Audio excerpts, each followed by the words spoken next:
Okay, magandang gabi po sa inyong lahat. Ngayon, medyo ang topic natin ngayon ay tungkol do sa CRT TV pa rin. Okay. So, yung CRT, medyo magkakahawig naman ng ano yan ng kung paano yung kumbaga yung ano ba tulad ng LG na to, yung pagre-repair nito, halos kamukha din naman sa ibang mga brand ng TV. Okay. So, 'di ba may mga power supply. Okay, so tulad nito, 'di ba may mga power supply section nga. Okay, so meron tayong video, 'di ba, ng mga section. Okay. Okay. So tulad nito, 'di ba ito nga yung sa may power supply section. Okay. Yung power supply section, ito naman yung sa may vertical section niya. Okay, ito yung vertical IC. Okay. Sa horizontal section niya. Okay, so ito yung flyback. Ito yung main IC niya, yung sa system IC niya. Okay, ito yung tuner. Okay, ito naman yung sa sound section niya, ito yung sound IC niya. Okay, so ano pa bang section ng ano? Okay, ito naman yung sa CRT board niya, CRT section niya yung. Okay, so ito yung sa tube. Okay, so yun yung sa anode nung EHT niya. Okay, so dito muna tayo sa power supply section. Okay, so sa power supply section, kung nakikita nyo, di ba ito yung cord niya. Okay, so dito papasok yan. Okay, di ba? Okay, so kung ang TV nyo ay 220 volt, okay, so 220 volt yung makukuha nyo dito. Okay, tapos papasok yan ng fuse, yung isang line nya. Okay, so ito yung fuse. Okay, ito. Tapos yung isang line nya naman, okay, sa switch. Okay, so ito yung switch nya. Okay, so kung susukatin nyo yan, kung ano yung sukat no sa outlet nyo, yun yung sukat nyan. Okay, napapasok dyan. So kung 230 volt yan, 230 volt din yung papasok dito. Okay, so pagpasok dito nyan, so ganun pa rin yun, dahil dumaan lang naman sa fuse tsaka do sa switch. So para malaman mo kung may problema sa switch, syempre hindi nadadali dito yan. Okay, tetest mo lang yung switch nya, continue test kung buo o sira ang switch. Minsan kadalasan kasi pag walang dead yung TV, minsan fuse lang ang nagiging dahilan, minsan naman itong switch, kasi madalas yan ganyan, kala ng iba sira, kaya pag dinala nila sa technician, okay, simple lang pala sira, ito lang pala ang switch, minsan yung fuse lang. Okay, so pagpasok ko dyan, sa fuse continuity test lang din. Okay, so pagpasok dyan, ang ano naman dyan, yung thermistor.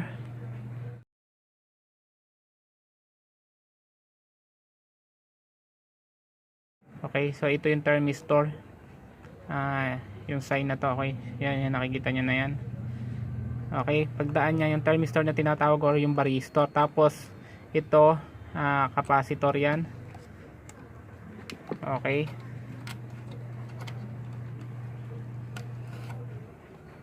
okay, so ito capacitor. Tapos ang sukat na makukuha mo pa rin dyan ay ganun pa rin, syempre 230 volt AC pa rin. Tapos papasok dito sa coil. Okay,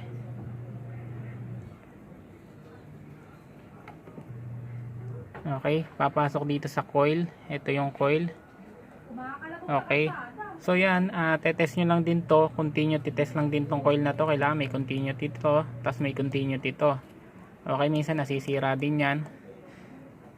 Okay, so ganun pa rin ang voltage dito. Okay, pag tinest mo dito, ganun din yung voltage na makukuha dito. Okay, so pagpasok naman dito, okay, ito naman yung tinatawag na resistor. Okay, resistor itong pin na to. Okay, tapos ito naman yung dito nakakonect yung coil. Okay, ito.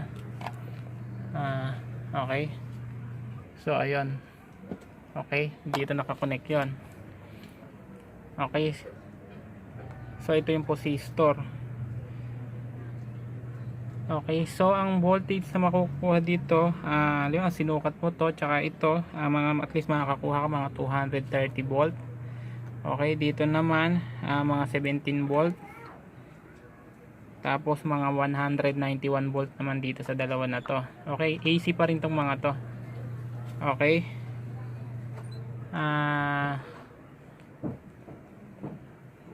Okay, pagkatapos ng resistor, papasok naman yan dun sa okay, dito na sa bridge rectifier. Okay, so yung unang dadatnan yan, yung galing dito kanina sa ano na to. Okay, ang unang dadatnan yan ay ito, yung sa may coil kanina, yung isa niya papunta dito. Okay, yung isa naman dito sa ano papunta. Okay, dito sa rectifier parehas yung tig-isang line nila, AC. Okay, so kung susukatin nyo dito, AC pa rin, 230 volt or 220 yung voltage kasi iba-iba naman gada sa lugar ko anong voltage ang makukuha. Okay, so dito naman AC na dito. Okay, ito na yung sa capacitor nga, na transfer nya na sa AC nga. Okay, at least 300 volts ang makukuha nyong sukat dito. Okay.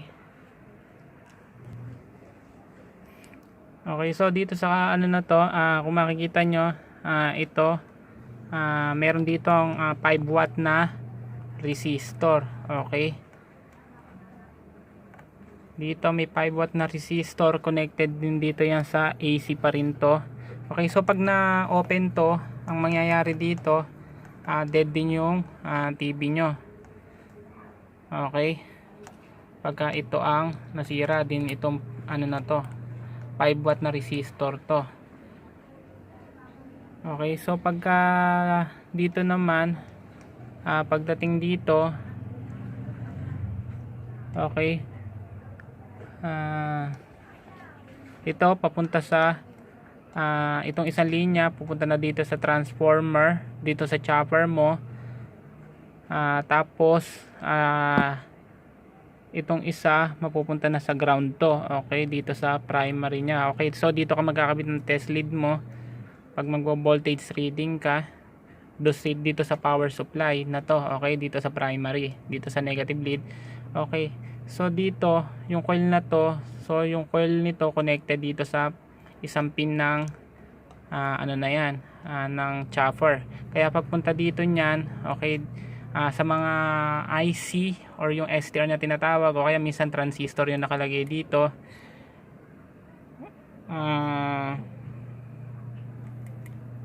okay, ito yung pinaka-control nya. Okay, ito yung sa ang voltage na makukuha mo dito ay mga 300 volt. Okay, so STR to na makuha mo 300 volt. Tapos dito sa isa, at least makakakuha ka ng mga 18 volt. Okay, STRW6054.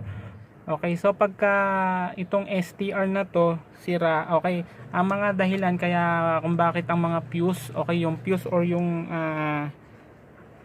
surge limiter nya ay na-open. Okay, itong fuse na to, kung bakit na-open yan, pagka sira yung kahit alin sa isa dito, halimbawa ang sira ay yung varistor na tinatawag or itong thermistor na to. Okay, saglit lang, baliktarin ko yung board.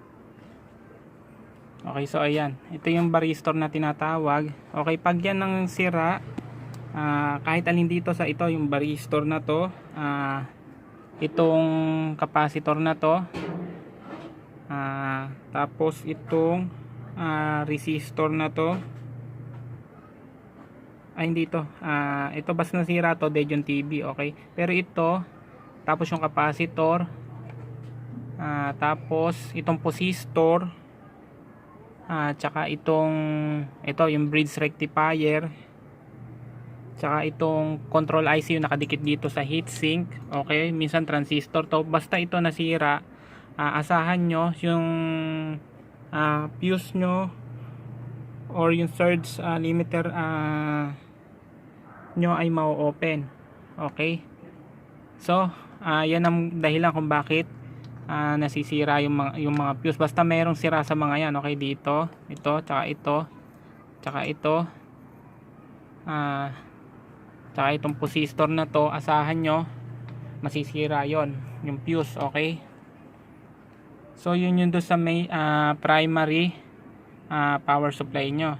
Okay, sa secondary power supply naman, okay, so ito yon, pagtawid dito ng kabila. Okay, ito yung chopper, yung nasa primary kanina. So yun nandito naman. So ang mga nakakonected dyan, yung mga diode na yan, kung makikita nyo sa China, ang mga China board madaling maano yan kasi nakahilera lang dito yung mga diode na yan.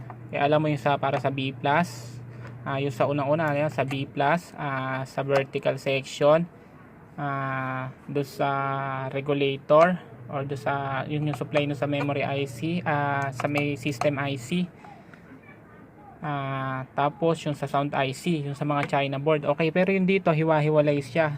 Okay, so hahanapin mo siya kung alin dyan yung para doon. Okay, so kung makikita nyo, ito yung mga regulator na yan. Okay, may makikita kayo dyan na regulator na 5 volt tsaka 9 volt. So ito apat ang dito sa isa, 4 pin to na regulator, isang 5 volt na magkasama tsaka 9 volt, tapos ito bukod na 5 volt. Okay, so itong regulator na to, yung papunta ito do sa may isang paanon sa tuner. Okay, tapos connected siya papunta dito sa system IC nito, yung BCC in ng system IC na to.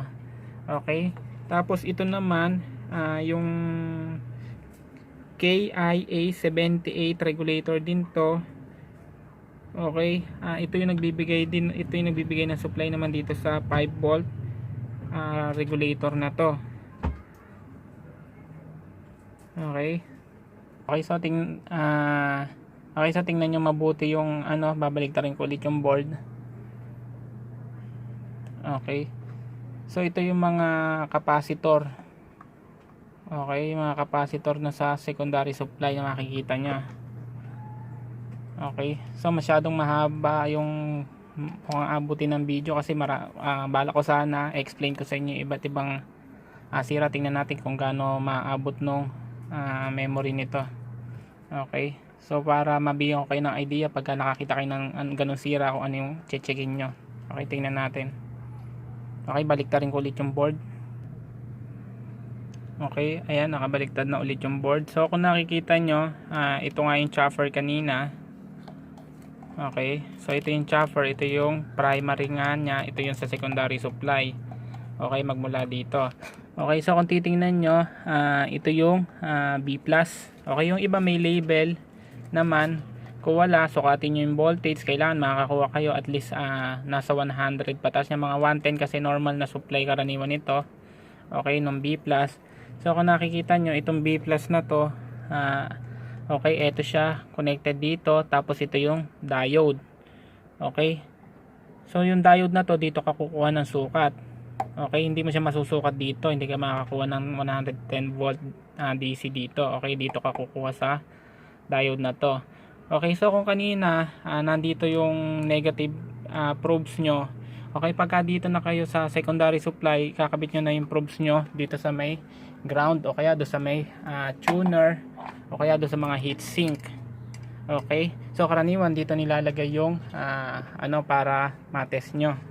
Okay, so kung titingnan nyo, ito na nga yung B+ na tinatawag na line. Okay, yung line ng B+. Okay, so yung iba kasi, lalo yung mga nagsisimula, hindi alam kung ano ba yung tinatawag na B+. Okay, paano makukuha yon? So dito yon. Okay, so yung iba may naka-label naman na B+. Kung wala, okay, tingnan nyo lang yung mga sa kabila ng mga diode na to, tulad nito. Ito yung sa may B+. Tapos connected dito, ito nakita nyo.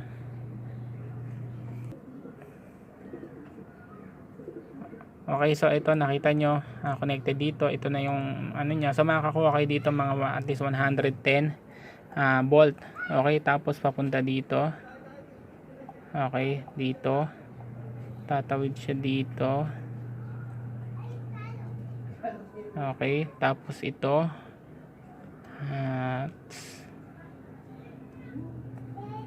Okay, ito. Papunta dito. Okay, tapos ito. Okay, so nandito na, 'di ba? Tumawid dito. Okay. Papunta dito. Okay. So ito yung sa supply niya dito sa B+, okay? Dito na papunta yung B+ nyo dito sa pin ng flyback. Okay? Okay. So yung ito, yung sa may pin ng flyback na to, okay? So yung coil niyan, winding niya papunta dito sa collector na dito sa pin na to, okay? Naka-label yan collector, call. Okay, COL. Kung walang label naman, malalaman nyo na papunta siya dito sa may hat na tinatawag or yung horizontal output transistor. Okay, connected dito yung kaya tinawag na call. Yung ano na to, naka-label kasi nga collector, connected siya sa collector. Okay, so karaniwan kung ano yung supply ng voltage ng B+, yun din yung reading mo dito. Okay, kasi ano lang yan, yung coil yan papunta dito. Okay, so kailangan makaka-reading ka din ng ganon. Okay, so yun yung supply no sa B+. Okay, tingnan naman natin yung ibang supply. Okay, siguro kung masyadong mahaba to, gagawa na lang ako ng bukod na video niyan para sa mga ibang trouble, explain ko na lang sa inyo para mas maintindihan nyo. Tapos sa susunod, kung sakali may mga video akong magawang mga problema ganun, at least may idea na kayo. Okay, kung paano gawin yon. Explain ko na lang muna sa inyo. Okay, so kung nakita na nyo ito, okay, ground naman to, ayun, nakasulat GND or ground. Okay. Okay, so kung nakita nyo, itong susunod ay yung ground. Okay, so ito, connected, punta dito. Yung ground na to, okay, papunta to dun sa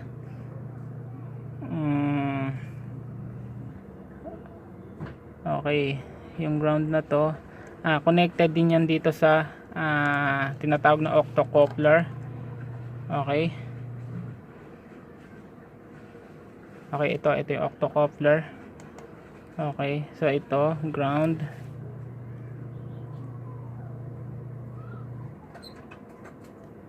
Okay, so basta pupunta to dito sa octocoupler. Okay, so ito yung octocoupler.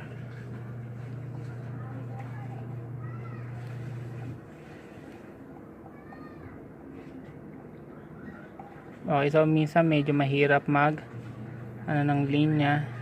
Okay, so ayun. Okay, so minsan pag nahihirapan kayo, pwede nyo testerin, continuity test. Makikita nyo naman yan kung walang ganong nakaharang na pyesa.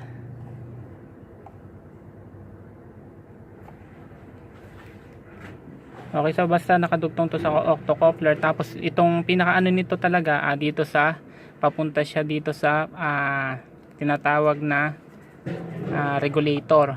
Okay, ito na yung magsusupply do sa isang regulator patapos no sa IC. Okay, dito sa board na to. Okay, minsan naman yung magkakaiba kasi ng ano yan minsan do sa regulator, pero basta tingnan niyo sa dalawa kung ano yung nagsusupply dun sa system IC nya.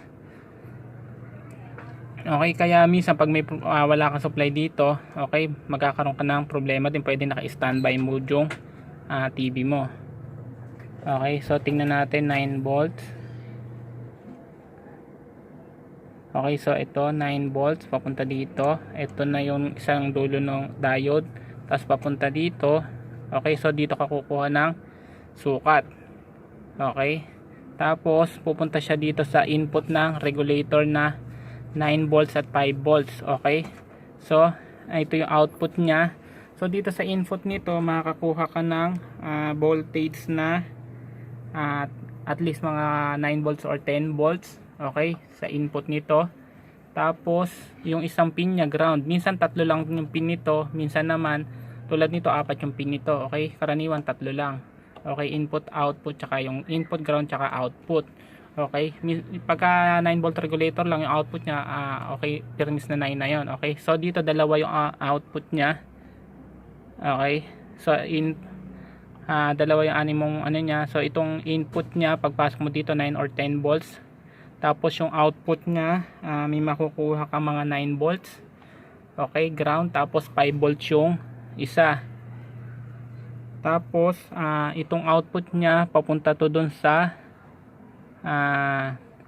supply nung 5 volt regulator mo naman. Okay, ito. Okay, tawid dito. Tapos input nitong 5 volt regulator mo. Okay. Okay, so ito yung input ng 5 volt regulator mo. Ito naman yung ground niya. So yung output niya, yung isa, kung didiretsuhin mo yan papunta dito sa okay, sa 5 volt na tuner. Okay, so yung isa naman, pag diniretso mo yan, dito papunta yan sa, okay, dito papunta yan sa, okay, dito siya papunta sa number 43 pin. Okay, so ayun, BCC. Okay, so makukuha mo dyan ay at least mga 5 volt. Okay, yung output nito papunta doon. Okay, sa system IC. So yun yung sa regulator papunta. Okay, next naman doon ay, so okay, ito yung 9 volt na ano nga kanina. Ito naman yung ground nya. Okay, dito naman sa baba ng chopper, yung sa sounds naman. Okay, so yung sa sounds na to is sounds. Okay, papunta naman to sa sound IC. Okay, so ito yung ground nya. Ito, so sundan natin to. Okay, sa sound supply. So ito connected siya. So ito na yung diode.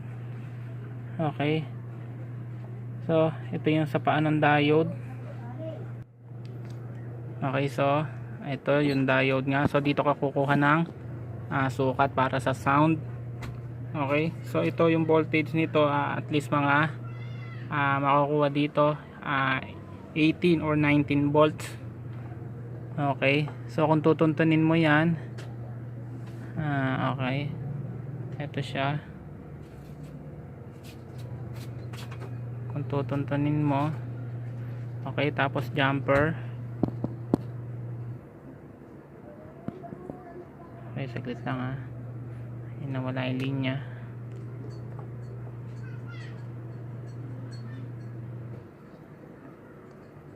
Okay, so sa baba, pinakadulo.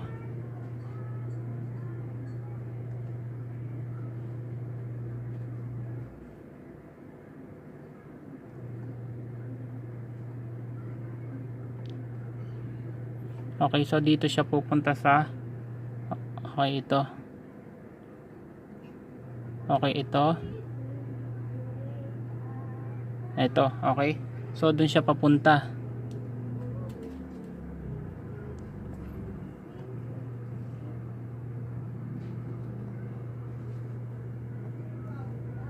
Okay, so pupunta dito yan. Dito, so makakakuha ka dito ng mga 19 volts din. So yun yung supply nung sound IC mo. So pag ibig sabihin, pag wala kang supply dyan, so wala kang sounds. Okay, so yun yung tinatawag kung paano mag troubleshooting dyan. So kung may supply ka naman, wala ka pa rin sound, so check mo yung mga pin nung IC mo. So ganun din sa iba, pag sulod sa B+, doon ang pag-check mo. So dito, sa mga China board, nandito yung supply ng vertical. So dito, pag wala dito yung supply ng vertical sa chopper, nandito mahanapin sa flyback. So tingnan mo kung sa flyback. Okay, so tulad nito, ang supply ay ito yung 26 volt. Okay, so kung tutuntunin mo yan dito, papunta dito. Okay, so ito yung diode. Okay, so dito ka mag-check ng supply mo sa diode kung wala kang supply ng vertical. Okay, so kung makakakuha ka dyan, mga nasa sukat mo makukuha dyan. Okay, mga nasa, dahil 26 yun, okay, kung bababa man yan o tataas, ganun lang na, kailangan malapit din dun yung voltage na makukuha mo. Okay, So yan, papunta dito yan sa dito. Okay, ito yung isa pang diode. Okay, dito papunta yan. Okay, ito yung, so susukatin mo din dito yung supply nya. Pag okay yung supply mo dito, okay, tapos halimbawa one line yung TV mo, wala kang supply dito, okay, so dyan mo check yan. Pagka wala kang supply dito, check mo pabalik do sa may kuryente. Pag may supply ka naman dito, okay, check mo yung pin ng IC mo kung mayroong mga voltage. Okay, pagka yung output nya hindi ayos, ibig sabihin yung IC ang palitin mo ng nasira. Okay, pero pag wala kang supply dito sa input nya, okay, so check mo pabalik kung saan nawalan ng supply. Okay, so ito yung negative supply nya. Bakit naging negative? Kasi ito yung isang diode, di ba? Nakita nyo? So positive yung papunta dito. Tingnan nyo yung pabalik nung ito yung dulo, papunta doon. Okay, so iikot dito yan. Okay, papunta naman dito. Okay, so ganun yung lang yung paghahanap ng line ng power supply section ng mga TV. So halos magkakamukha lang naman yan. Okay, so pag halimbawa standby light yan, okay, example na lang, di ba, naka-standby yung TV nyo, pwede karaniwang sira nun yung capacitor dito sa B+. Okay, so maraming ganun yung karaniwang nagagawa ko, yung capacitor na yun ang nagiging sira. Okay, so check nyo lang yung mga capacitor sa secondary supply, sa B+, tsaka dito sa may supply dito sa system IC. Check nyo din yung mga capacitor dyan. Minsan short na sila o kaya mababa na masyado yung reading nila. Okay, tingnan natin sa susunod na video kung ano pa matatakal natin doon. Okay, so basta na ano lang natin dito, pagka dead yung mga ano, yun ang check nyo, yung mga kanina. Okay, yung tinuro ko doon sa may primary supply na nasisira, kung bakit na-open yung fuse. Okay, so tapos na tayo dito sa power supply. Okay, sana nakatulong sa inyo yung troubleshoot na to. Dinitali ko na para mas maunawaan nyo kung paano yung voltage nila. Okay, kung paano kinukuha yung supply. Okay, so tingnan natin sa susunod na video. Okay, tapos gagawa din ako ng video na kumbaga pagsasama-samahin ko yung mga trouble, sasabihin ko yung iba-ibang trouble, tuturo ko kung ano yung pwede nyo check. Okay, tulad nga dito sa may vertical nga, okay, yung one line. So ito yung karaniwan ng sira ng TV. Okay, yung one line nyo sa vertical section nyo hahanapin yon. O kaya naman guhit-guhit yung TV nyo. Okay, halimbawa may guhit-guhit sa taas, okay, capacitor lang yun sa vertical section. O kaya naman yung guhit-guhit na parang tapos kalahati lang yung screen nyo. Okay, dito nyo hahanapin yun sa vertical section din. Okay, so maraming salamat. Please subscribe po kayo sa video natin para sa iba pang mga tutorial. Okay, marami pa tayong mga susunod na tutorial sa troubleshooting ng TV. Okay, titingnan ko din kung maibibideo ko yung gagawin kong amplifier na susunod. Okay, Sakura 737. Okay, maraming salamat. Please subscribe po kayo sa channel natin at paki-like at share na rin po yung video.